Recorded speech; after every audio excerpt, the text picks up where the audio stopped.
Hi, I'm Michael Hartman, I'm Naomi Liu. And I'm Mike Rizzo, and this is OpsCast, a podcast for marketing ops pros and RevOps pros. Created by the Mo Pros, the #1 community for marketing operations professionals. Tune in to each episode as we chat with real professionals to help elevate you in your marketing operations career. Hello, everyone. Welcome to another episode of OpsCast, brought to you by marketingops.com and powered by the Mo Pros. I am your host, Michael Hartman, joined today by co-host Mike Rizzo. Hey, everybody. Super excited to be here, per the usual. You seem to be in pretty good shape, considering I know you were out partying last night, Mike. I was out. You're right. Yeah, this is the morning after a pavilion dinner that I decided to attend. Finally. Oh, Sam will be happy. Yeah. So shameless plug. Shout out to Pavilion. Yeah. Nice job. Pulled together a dinner. I had to take the train down to San Diego, but rough times. Rough times. Yeah. All right. Well, today we are going to be talking about something I actually have, this is going to be really interesting, I think, for those of us, if you're like me, who don't really know about adaptive personalization. And our guest today is Tony Ferreira. You know what, and Tony, I just realized I should have asked how to pronounce your name, but I think I got it. You did a great job. That was perfect. So he is Nice. currently a senior growth director at WillowTree, a consultancy agency. He is primarily responsible for the growth of their Adobe practice area. He has 15 plus years in technology, marketing, data, strategy, e-commerce, and product ownership experience. Prior to joining WillowTree, Tony held various leadership and management roles in agencies and consultancies, as well as being in-house. He's an avid consumer of content and is always looking for ways to apply what he's learned through reading, listening, etc., to his current roles and teams. So, Tony, thanks for joining us. Yeah, thanks for having me. I'm also an ambassador for Marketing Ops Slack channel. Yep. There you go. Sure is. There's some really solid content you've actually put on the blog too. So we'll make sure to link to that in the show notes for people. Well, I'm also an ambassador, but I told Mike I was too lazy to write. So that's what I'm doing. So I'm doing this podcast instead. Yeah, because this is way less work. Yeah. It's more my style, right? Yeah. So my little secret is I nearly failed, I think it was 7th grade English because I refused to diagram sentences.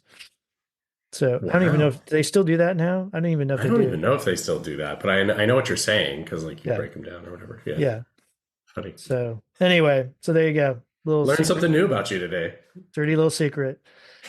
All right. Well, so Tony, one of the things we've like to do with everybody, because we've found there's not a lot of consistency with how people end up in marketing operations or some of these roles.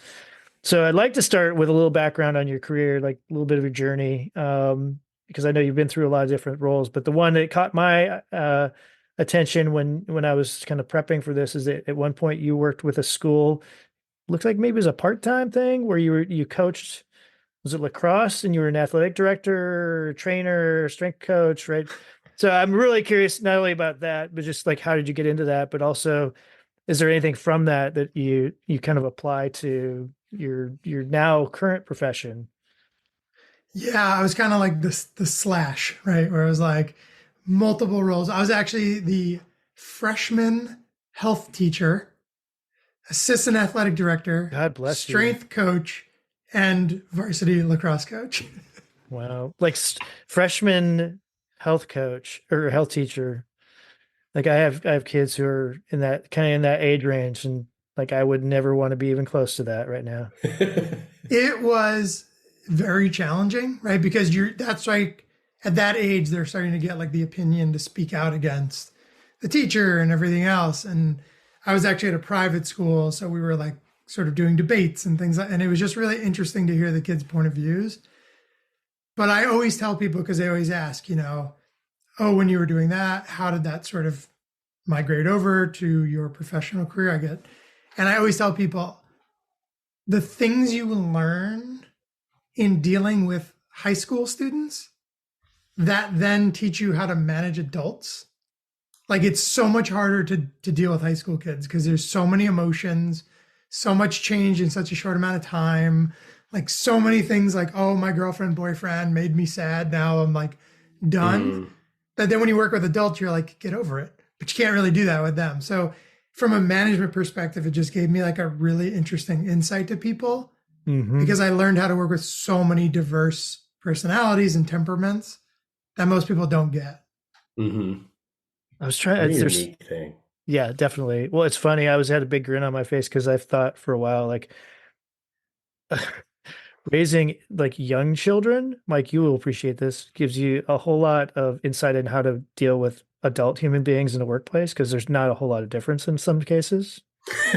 There are moments, I will say. So, I've been in situations, yes. Yeah.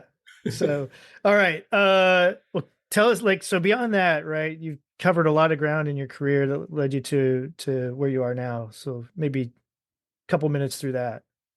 Yeah. So I was actually doing freelance marketing while I was working at the school. And then it sort of just became a thing that I was like, you know what? There's really no money in education. I'm probably going to shift over. So I shifted to the agency world. And I kind of started out doing like web design, paid media, like just that SEO, right? Like the beginnings. And this was like 2008-ish. Google Analytics, all that. And I kind of just kept like moving. And every time I saw some future in something, whether it was analytics or MarTech or something else, I just kind of shifted or learned and kind of told companies like, hey, this is the future. You need to focus on this. When they said no, I said, okay, we're done here. I'm going to go over here because they want to do this. And I kind of kept doing that.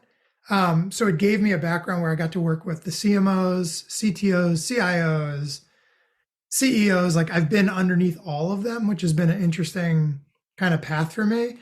Because when I get into these situations now as a consultant, sometimes for people, I know what the IT and engineering and business and analytics and marketing side all want because I worked for them, right? And I felt the tension that was there. So I have this unique skill, luckily, to be able to kind of speak the language of all of them. So I know how to do like app development a little bit and web development, marketing and analytics. So I've kind of just progressed up and I've actually done, I've worked in some large enterprise global organizations, medium-sized companies, but also some startups. Like my last two companies were startups that I sort of helped get acquire by redoing their MarTech, their EBITDA calculations around marketing performance, right? And helping them just get acquired. So like I've been able to run the gamut too of the size of companies, which has been a really interesting experience for me to bring to consulting. That's interesting. Well, you hit on EBITDA, which like as Mike knows, like I'm going to jump on that bandwagon. Like I think we have an upcoming guest who's we're going to be talking about the value of like understanding finance as a marketing professional and marketing ops in particular. Yeah. For those listening, Tony, you want to say what EBITDA actually stands for? If you remember, earnings before income tax, interest and tax, basically. Tax, yeah. Depreciation and amortization. Yeah. Yes. Yeah. So earnings before interest, tax, and amortization. Yeah. I will tell you this: anytime I've heard EBITDA, nobody explains what it is, like the actual name of it, but everybody knows how it impacts the business. Yeah. Yeah. Right. So it's like whatever the acronym stands for, probably everybody has a different thing, but like how it impacts the business, they know that to a T. Right. Yep. Yeah. There's like, I work with this venture studio right now, helping to build out some newer startups. And actually I'm mostly helping the venture studio try to, put some legs underneath them from a tech perspective. And the CEO and founder of that organization shared some knowledge with me. And if I can find it, I'll put it in the show notes for everybody. But there's like a very clear correlation between your EBITDA and the way that it all breaks down and like success in your business. Like there's like a formula you can literally put down on paper. And if you can get your business to fall into that formula and hit the target, like you will end up having some sort of successful outcome is like the majority of the time. I think it's like 80% of the time or something. It's crazy. That's a solid correlation there. Yeah, it's pretty awesome. So yeah. Anyway. Interesting. I'm curious on what that is. I know. I'm gonna go poke around while we're on the show. See if I can yeah, there you go. So Mike's not paying attention now. No, I'm paying attention. So let's get into this. So the topic du jour for this is called adaptive personalization. And so I think what triggered this was, Tony, you had posted, I don't remember, if it was an article or a post on LinkedIn. And by the way, I tried to find it again and I could not get to it. So we may have to try to, if it's still out there, Tony, we may need your help to get it into the show notes. But it was kind of that was sparked the interest in having this conversation. So why don't we start with that? Like, I think we've all heard personalization. We probably all like CRM, right? It probably means different things to different people. But why don't you walk through adaptive personalization? What does that mean? And why should we care about it, especially as marketing ops folks? Yeah. So, I've been working in the analytics personalization space for a long time, and it's been that keyword on a lot of businesses, right? Of like, how do we personalize X, right? And you can put whatever channel you want in there. But every time I've heard about it, it's always been this like large personalization of a group of people that you're trying to personalize to. But today, a lot of the technology is, especially around like CDPs, are enhancing the capability to do this one-to-one personalization. But that even has sort of like a roadblock to it, right? Because I want to personalize to you today, but tomorrow you change the things you do, right? But I'm still personalizing to who you were today, but tomorrow you're different.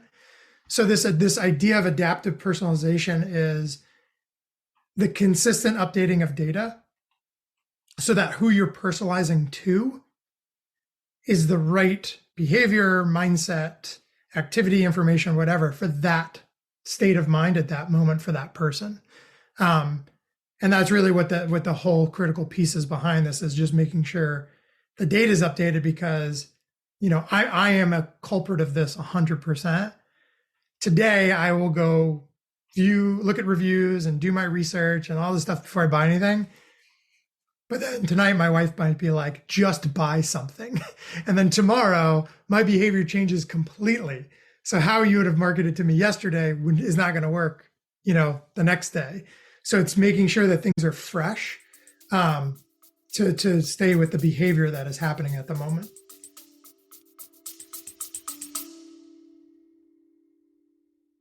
Hey everyone, Mike Rizzo here, CEO of MarketingOps.com and co-host of OpsCast. I've got a little secret to share with you, something that's been one of the best kept perks of our community until now.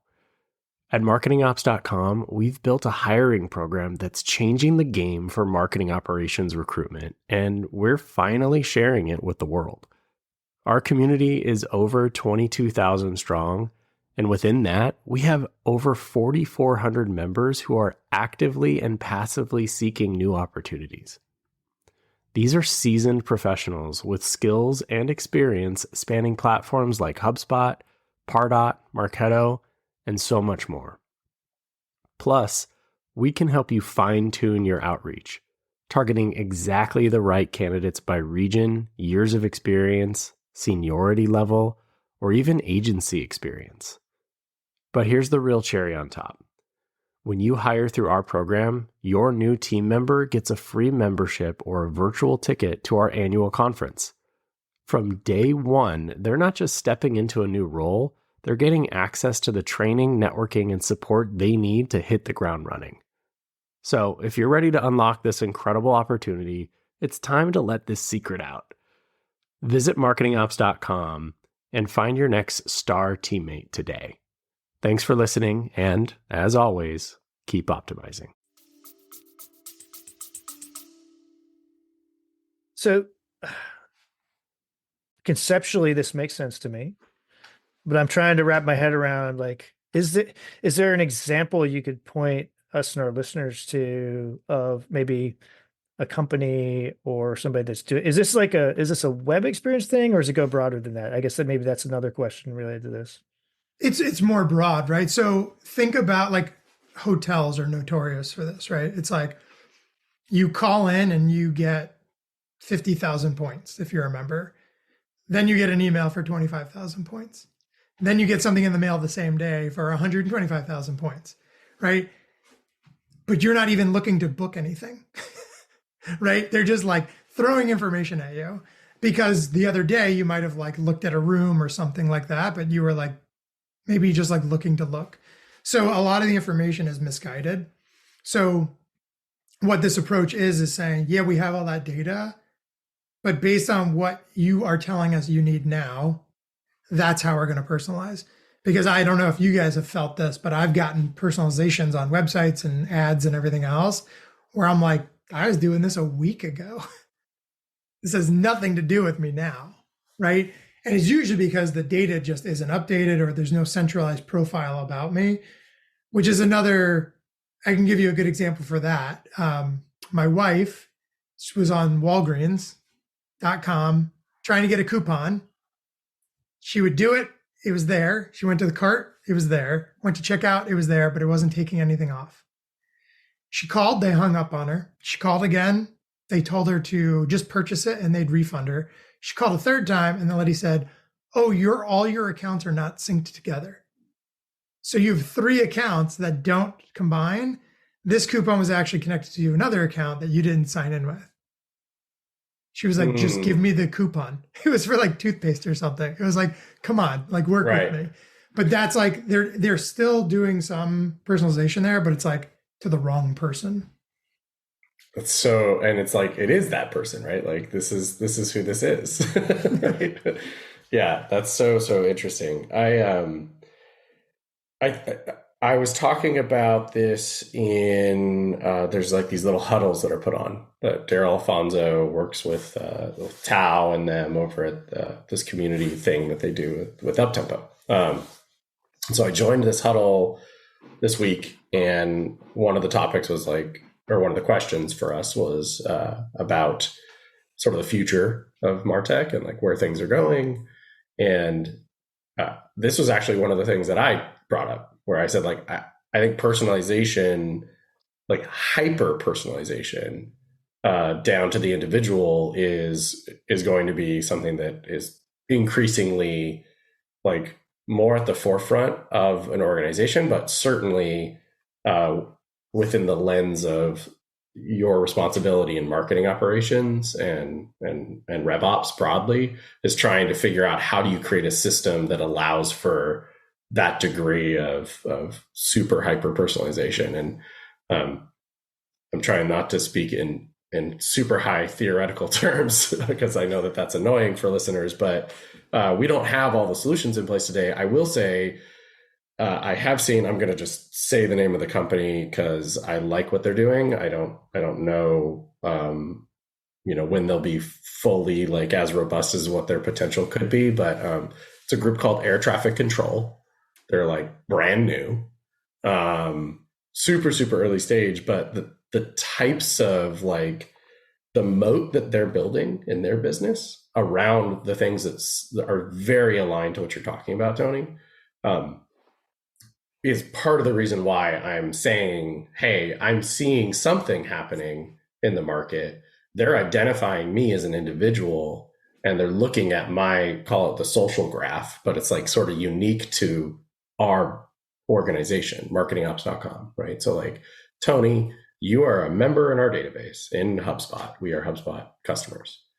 I know because we've cookied and we can see the things that you're engaging with, right? Topically, if we're feeding all of that information into your one record from an analytics perspective, I can watch the ebb and flow of your interests of categories. And if there's a system on the back end supporting that, right, I can now hyper personalize my next communication to you based on the thing that you are more likely to have interest in coming up, right? Like you've already consumed a bunch of this other stuff and you're starting to show signal that you're potentially interested in these tangential topics. Call it like the transition from marketing ops manager to VP or something, right? Just as a way of an example. We might then drop that article to someone else's website, perhaps, right? Like it doesn't even have to be our own content. If we've got partners that are creating that content and we know that it exists and it's valuable, we want to pull that in and help give you that resource, right? And so like this type of technology, I think is going to be sort of at the forefront. And maybe that's a stretch from what we were talking about just now, but like, no, that's what I'm honestly like that, the piece that you talked about, that next thing, right? That's really to me where the adaptive piece comes in. And it's a piece that connects to what everybody in the entire world is talking about around like AI and machine learning, right? Is when you pull that into it, now you can say, from what we know and the changes you have made over time, here's what we want to provide to you next, right? And some people call it like next best service or next best offer or something like that, right? But like next best whatever. But you want to be, it's critical to be adaptive because I'm changing, I'm on my computer, I'm on my iPhone, whatever, I'm walking around, I'm doing things. So like the environment, the things I'm doing, if you pull that in, those are critical data points that pull on the emotion of me, which actually increases the likelihood to purchase or take an action. Yeah. So I think it's finally clicking for me when the adaptive part is what's been like I've been wrapping my head around. It's essentially like we want to personalize on, maybe we had tagged you based on some stuff, right? You're a certain profile, and that's like once you're set, that's what you're at, unless some major change happens. But I think what you're talking about is adapting that personalization. I'll call it in real time. I know it's not real time, but close to real time, based on like most recent kinds of behaviors and actions, right? Is that the adaptive part? Am I close? Yeah, exactly. So like a lot of places, like a profile for me is static. Yeah. Right. And there's like little bits of information that kind of gets piled in on like a 24-hour basis, a week, whatever, that gets updated. But it's like my loyalty status or something I purchased. But there's so many other things I'm doing that gives you critical data points on what I'm looking for now that is missed because people use these like bigger data things that are typically used for personalization to focus on those, and then they miss the changes that have happened over the last hour, day, or something that indicates what my change is. Because what you see, right, is like people will do something, add something to cart, and then they leave. And then everybody thinks the first thing you have to do is tell them that they left something in their cart. And like a lot of people want to do that in real time. And I'm like, why would you do that? Like, I purposely left it in my cart for a reason. I'm not ready to buy yet. You telling me is going to piss me off and make me be like, okay, I'm out. I'm going to the next person. But if you do other things that my data tells you, other than just remind me something's in my cart, I'm probably going to purchase a little bit sooner than I would have. Okay. So I think, so luckily I got that one sort of right, I think. So, okay, that all makes sense to me at kind of a individual level, right? It's like, as if you were going to your local whatever store in your town, and you go there enough that they get to know about you and they know what you need almost. Okay. So that, doing that in sort of more of a digital way, how does that, like, I think one of the obvious questions then is, how's that scale? And I think personalization at scale is something that I think is a term that you shared with me. I've heard, like, is it the same thing? Is it a different thing? Is it tangential? Like, how's that fit in? Yeah. So for me, the term personalization at scale, I have always heard in the context of like making sure we can hit more people with personalization, but it's never been around how do I personalize to each person separately. Yeah. Right. It's been more of like, I want to personalize on a one-to-one to everybody, but companies forget like people are so unique and so different. And I think we started to learn that with like COVID and like remote and everything else going on, that now they're starting to think about like, maybe it's not personalization at scale. Maybe it's, Mike, to your point, like hyper personalization or this adaptive piece or a connection of the two, because it's not about personalizing to everybody, because some people don't want that, but it's doing it to the right audience, the right way with the data points you have. So to me, personalization at scale has always been more of this like broad, like way to talk about personalization and kind of get buy-in from executives. Because if you talk about this more like adaptive or hyper, it kind of just goes right over their heads. Yeah. Well, and personalization, it used to just be, it was two things at one point, right? There were like sort of two ways to think about it. One was the bucketing of these individuals into these categories, right? Like car enthusiast, right? Like I worked in ad tech, right? So like there were definitely swaths of cookied individuals that you could target on ad networks that fell into these different buckets, right? They're like car enthusiasts, sports enthusiasts, like whatever, right? That's a big way to think about personalization because they're lumping you into a category. And so we sort of know based on your footprint across a website, we could potentially target you with ads because you're this type of person that's interested in these types of things. That's a degree of personalization. And then there was, at the same time, in the B2B land, there was, hey, first name. First name was personalization. Like that was personalization. I was wondering if you were going to say that, because if you weren't, I was going to like, there was a third. Right? Okay. Yeah, no. So like that was personalization to us, right? Like drop in any data point that you know about that individual and like personalize the email, whether it's their company name or their first name or whatever, right? And that was helpful for a while. Like people love, you put somebody's name somewhere in the middle of an email, their eyes, of course, going to get drawn to that. And it still works today, but that's not like really personalization, right? Like the content is still the same message, no matter what.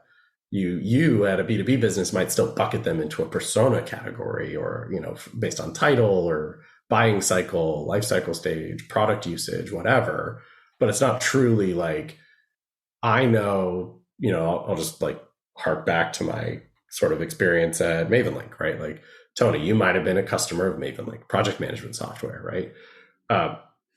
I may want to send a campaign to folks that signed up for a particular plan, but within our ability to target the individual users, I would prefer that I guide Tony to use the next feature that would best enable him to adopt the product versus to Michael here, who maybe has already used that feature, right? I want to guide him to the other ones that maybe Tony's already used. In fact, I would love for us to be able to like connect the two of you to be able to talk about why you should use those two features, right? But like that level of granularity on an individual record, that data point just is like impossible, right, to store, right? It's not another field that you store on the record. It has to be to some degree, but it's like really, really difficult to manage. And I think that's the kind of personalization that we're trying to work towards right now, right? Like we're reaching a new era. And I think the compute power is getting there. The CDP sort of data warehouse thing is what's helping to enable that. And I feel like a lot more warehouse native applications are going to help us get there too. But there's, I don't know what products are in market that can actually do this stuff today. It's like, it seems a little ethereal right now. Anyway, so. Yeah, it's very different kinds of personalization. Go ahead. It's also the data, right? Like that's the other piece of this is like most companies, large enterprises even fall into this. Like their data is pretty much garbage, right? Like they have no way, because what they've done over the years is they've like, okay, siloed team, go get your view of your customers. This team over here, go get your views. And now they're like, hey, let's put all that together. And you're like, none of it works. Like we have to change something fundamentally at the business to get that to work. So that's why like with these platforms, it's like, yeah, these are great. They're doing a lot. But people are like, oh, but my CDP isn't doing exactly what we wanted to do. And it's like, because your data is the problem. Okay. So Mike, you mentioned, right, technology might be coming to the point where it can enable some of this. I think this has been, like, if you go back, I don't know, probably 15, 20 years ago, the idea of like customer 360 was the term, right? This is what this is, right? It's like the reality of it, realization of it.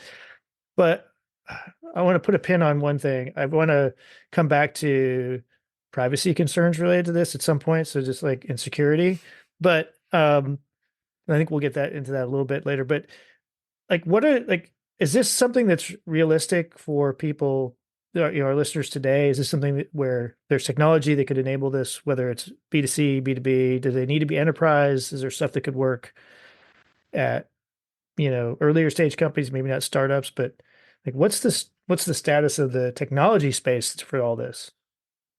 Yeah, I mean, the difference is, right, so when you sort of expand from like startup to medium-sized enterprise to enterprise, whatever, the platforms get more expensive because they require less maintenance for you to do these things, right? So like at the highest level, right, you've got Adobe, which is in most of these enterprises, which has created this sort of like data lake, CDP, and other ecosystem that is building some of this stuff out. Very expensive, but that's because you're paying for those capabilities in the platform, and then you implement it and use it. And Adobe worries about doing it.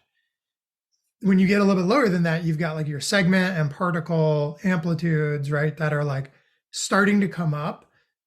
But the scale of the amount of data and things make those a little bit more difficult for enterprises to use. But they're still creating this like persona or profile that like is a better way to connect a user, but you just have to have like more systems on top of it to really create that single view. Whereas like Adobe is doing everything in one.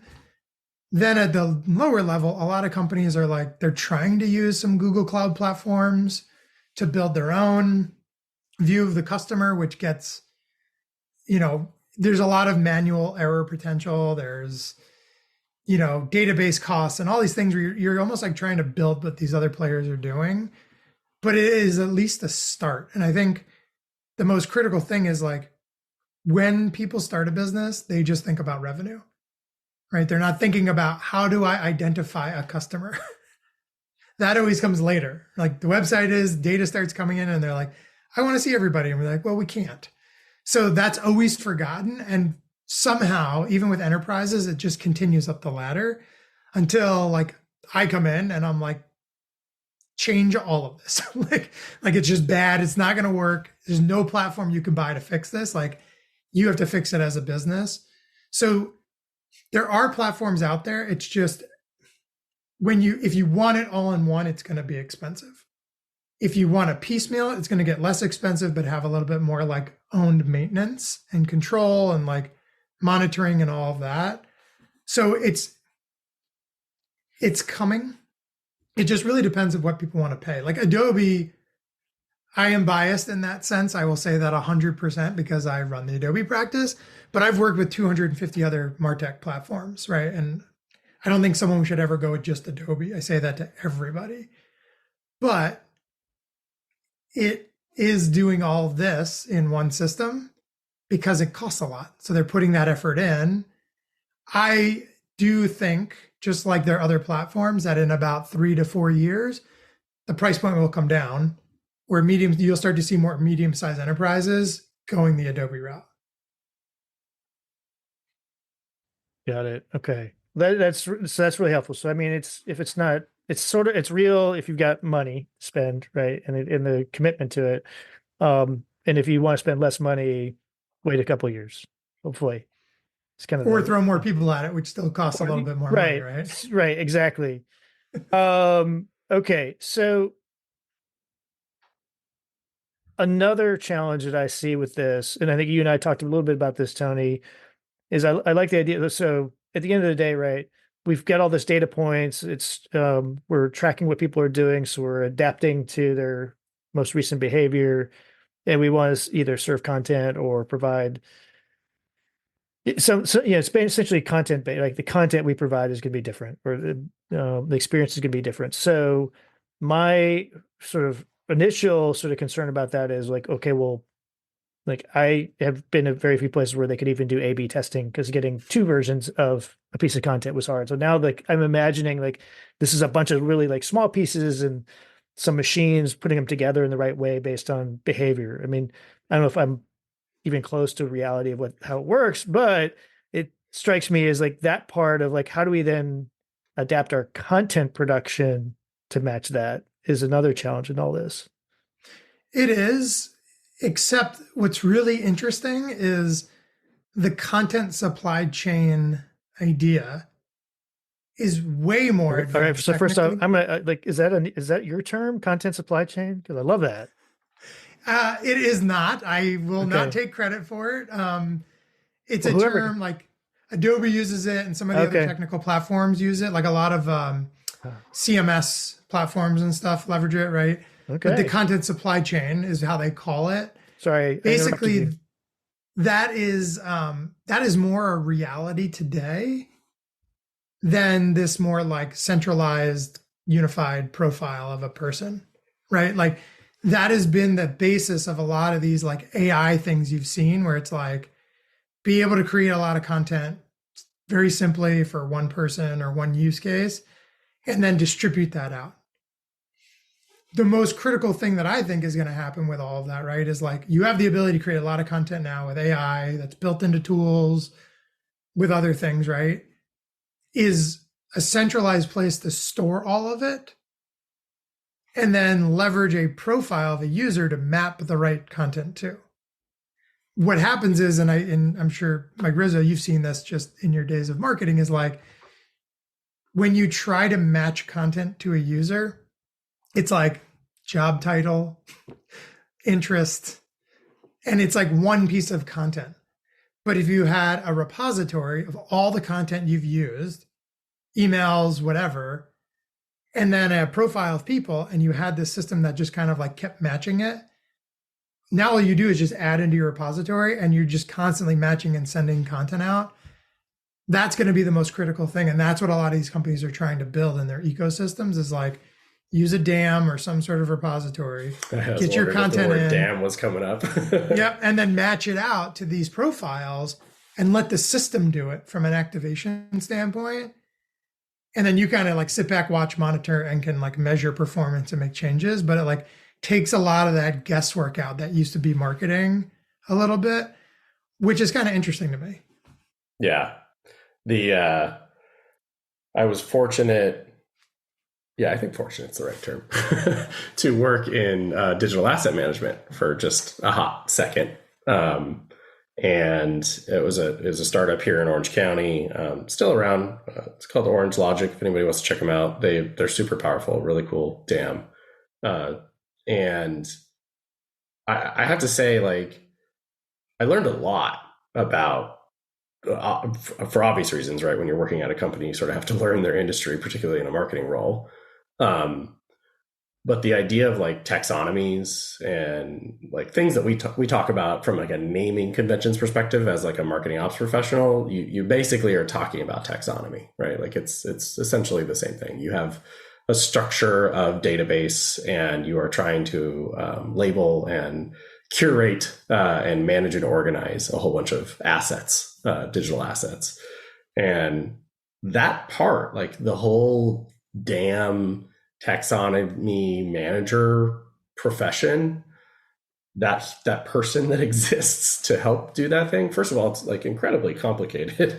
And then second of all, like the more that can be enabled in a business, the more likely we are to be able to achieve the types of personalization we're talking about. But it's like this is something that the air traffic control CEO and I talked about, right? It was like fundamentally, like people do not create a taxonomy for their go-to-market content. Like they create campaigns and then they launch them. Maybe they report on them a couple weeks after they launch, maybe not. They certainly don't look back over the last 3 years and say, all right, categorically speaking, we launched these types of content programs with this taxonomy code, right? Relatively speaking, over the last 3 years, which of those labels that we put on these content really seem to resonate with our audience? They're looking at the company persona, they're looking at who spent the most money. They're not looking at, oh, what brought them here and like what was that most aligned to, right? Like what was the taxonomy of how that content resonated? Somebody's got to figure out how to enable that and then do that job. Like, see, start thinking about it that way. This is where librarians need to come into marketing more, right? I'm like, really, I'm not. I met some of them at digital asset management conferences. No, they exist. I know they do. Like I was not joking. I think it would be useful. I think there's a lot of that. Incredibly useful. Yeah. So. Okay. Okay. So Tony, you brought up the buzzwords of late, right? AI, machine learning. How like do you see, like, is that already playing a part in making some of this come to reality, or will it, you think, in the future? And what do you like? What's your do you have any predictions on what's going to happen over the course of the next few years on that? Yeah, I mean, it's, like even my company, WillowTree, is making a big investment in AI and around voice and things like that. Um, and it's getting traction. I mean, it just has to, right? Everybody's talking about it, doing it. Government's talking about it, like it's everywhere. Platforms are also starting to build it into their products, right? So it's less of something you need to think about and just a part, like it's a feature that you'll start using.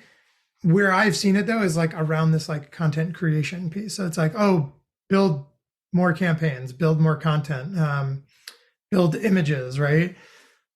The one thing that I think is missing that I'm hoping is the future state of this is like, here's our personas, here's our customer profiles, learn from those and distribute the content for those people. Right. So it's like taking what we're building, because right now it's more like, like I watch people use like Chat GPT all the time. And it's like, write this thing for an audience that is a marketing professional. And it's like hundreds of thousands of people. But like, if you could then build that same capacity where it's like, continue to write campaigns and test them for the people who exist in this audience, not the audience, but the people, the exact profiles. And again, they're changing attributes and those things. So it's like the ad that you send out today might actually change tomorrow or the next day, right? So it's like this constant iteration that can test, because, the trouble I have with AI is it's non-emotional, right? And people buy emotionally. So if you're always going to use this non-emotional content, I have this fear that it's probably not going to have a huge return on investment unless there's somebody like fact checking it to make sure the context and the emotion is in there to match to the person, right? So that's sort of like the two pieces that really need to come together somehow is like, how do you get more emotion in your AI? Human, right? Has to be. And then how do you leverage it to connect to these profiles and personas to do a better job of matching content and reiterating it and testing in real time? It's that idea that, there's the humanity is taken out of it, in that the emotional part. That's going to be really interesting to see how that plays out. I mean, the benefit that Chat GPT has is it's got a huge repository of, data that it can rely on that probably has some amount of examples of emotion being fed into it that it can kind of cipher up. But if you're talking about your content in your domain, you're going to probably have less of that, right? So it has less to learn from. Okay. Okay. I want to go back, and this was something we hadn't talked about because it occurred to me while we were talking, this idea of security and privacy. So is there anything going on now? Like, there's all these, you're collecting all this data about people, right, in real time and using it, right? How are maybe Adobe is an example, right? What are they doing to prevent that from being, made visible to people outside? There's been examples of AI like ChatGPT where people have inadvertently released, maybe not private stuff, but proprietary stuff. So I'm just like, that part worries me a little bit, is like how much of that is at risk, with these companies all tracking all this stuff. And I know a lot of it's already happening at the same time, right? This sounds like, we're kind of bringing it all in one place, which makes it, I think, a little higher risk if that one particular system is compromised. Yeah, and honestly, I think the topic of privacy and data governance is going to get a lot. It's going to get a lot more top of mind next year, with all the talks about third-party cookies and the browsers actually finally removing them after years of saying they would, which we'll see, right? But that's going to get really critical, because then the biggest part of your data repository is going to be first-party data, right? So how do you handle that, right? And a lot of these platforms have built-in capabilities, but I think what people forget is the person who is responsible for saying you need to remove my data, get rid of the data, right, is the consumer. And a lot of them don't speak up or have a way to speak up.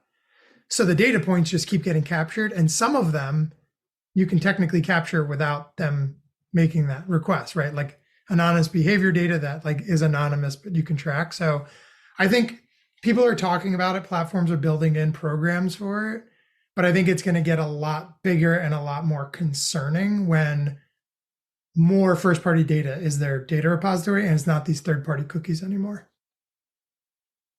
Yeah, no, that makes sense. Yeah, I mean, I'm probably a little bit over the top. A podcast I've been listening to is Darknet Diaries, and like the stories about. Have you either of you heard this? No, I have not. No, I'm so intrigued just by the name. Go check it out if you like. It's some disturbing stuff. I will say that, like, truly disturbing stuff. It's like the whole dark web and like these hackers and it's like people could still get into these systems that are protected and thought protected because humans are still connected to them. Like it's crazy. Wow, terrifying. You don't even want to know. I think I do actually. Yeah, I agree with you though, Tony, on the topic of privacy, compliance, cookies, all that stuff getting like really top of mind over the next year and forward. I think what'll be really interesting is seeing what happens in the, let's call it like the private LLM AI space. Like somehow, like whoever wins the game of creating isolated servers that you're now able to use, that like we know today, for all those listening, I hope you know this, you put stuff into GPT, it's theirs, right? Like that's how it works. We've heard some fun little horror stories about that already.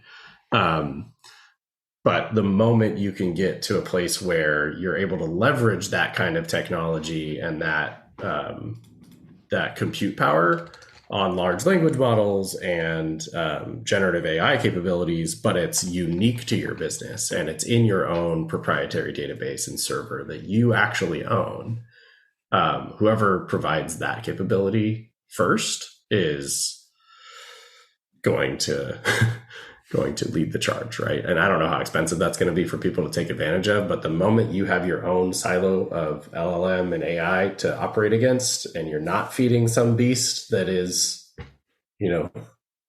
whatever, Gemini, GPT, you name it,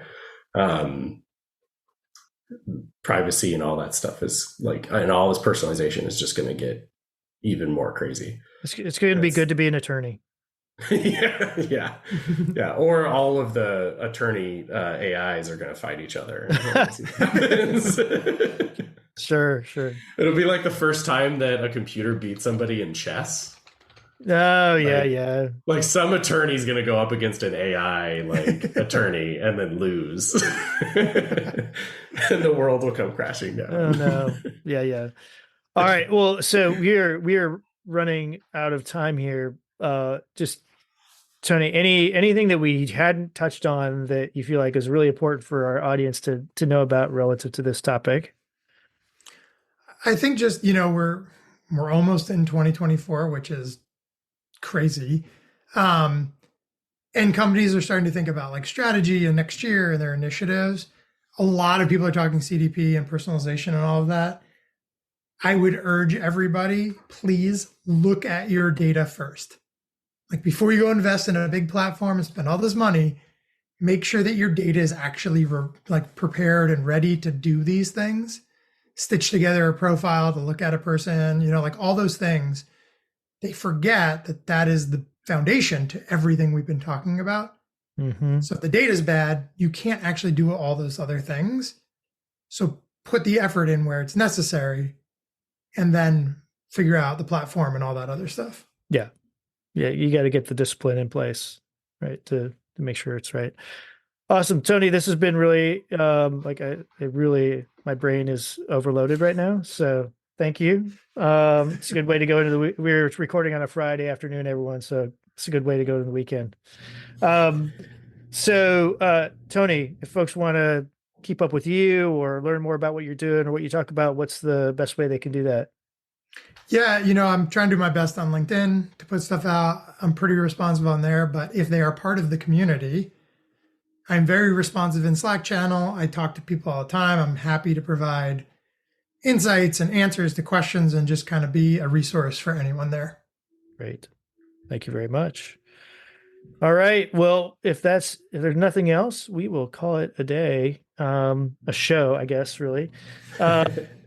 So thank you, Tony. Thanks, Mike. Thanks to all of our listeners out there for continuing to support us. And we will talk to you again another time. Bye. Awesome. Thanks, everybody. Bye.